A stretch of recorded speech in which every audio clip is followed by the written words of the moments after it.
The film opens in Germany during the early stages of World War I, with a group of young schoolboys enthusiastically enlisted to fight for their country. It features speeches, full of national pride, urging them to defend their homeland against the enemy. The younger generation is promised honor, heroism, and a chance to prove their courage. Paul Bäumer, the central character, and his friends eagerly join the military, driven by these fervent beliefs. But their excitement is quickly crushed once they arrive at the front lines. Upon reaching the trenches, the boys face an immediate shock. The conditions are nothing like what they were told or imagined. The trenches are wet, muddy, and infested with rats. There's no glory, only death, fear, and suffering. The soldiers are constantly under the threat of artillery bombardment, with shells flying overhead and explosions shattering the earth around them.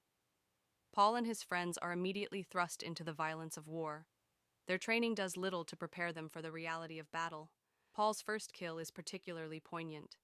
He stabs a French soldier in the heat of combat, and the realization of what he's done hits him immediately. The young soldier dies in his arms, and Paul is left to grapple with the brutal humanity of it all. As the story progresses, Paul's transformation is profound.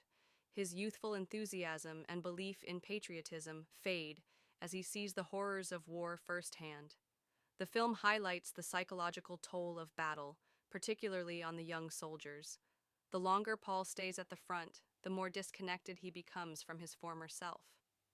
The death of his friends, some of whom are struck down in brutal, senseless ways, deepens his despair. But Cat, too, meets a tragic end, shot while scavenging for food. His death marks one of the most heart-wrenching moments of the film, because Cat was the last link Paul had to a semblance of normality, and his death is a turning point for Paul. The film also critiques the way war is glorified by those who are distant from its reality.